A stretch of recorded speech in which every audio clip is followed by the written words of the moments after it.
In this tutorial, we're going to take a look at how you can add a glitch effect to your images in Affinity Tree.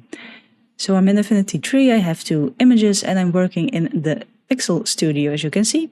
Now to add a glitch effect, you can add it just like this, or you can select an image which you want to add it to, but there's a difference when you add it directly to your image or just like this.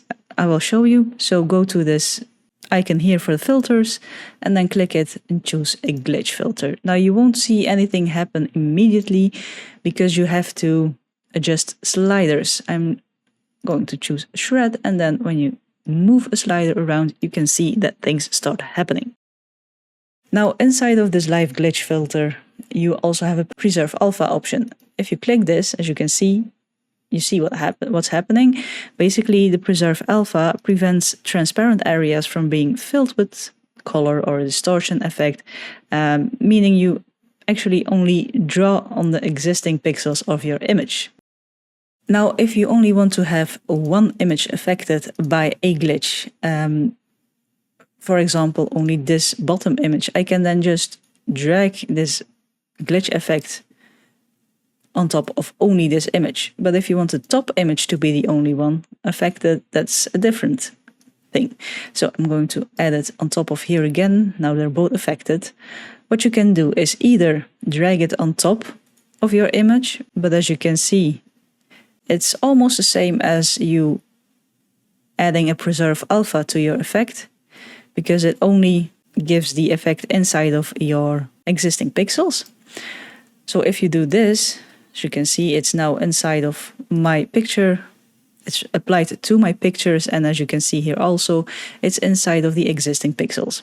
Now what we can do if we don't want that is select both of these and then press Ctrl or Command G to make a group.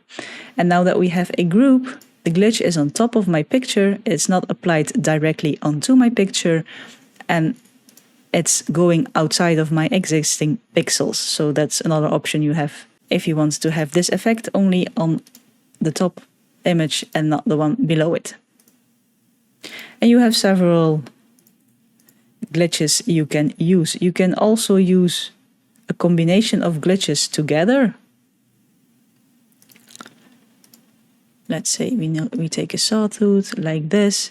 Now it's affecting both pictures because it's on top. If I move it inside of my group, as you can see, it's now affecting only this picture, and I have both glitches applied to this picture. And if this live glitch menu is closed, then you can just double click here to open it again. But that's a quick way how you can add a glitch effect to your images in Affinity Tree. Like the video if you liked it, subscribe if you want to see more of my videos, and as always, thank you for watching, and I'll see you in the next one.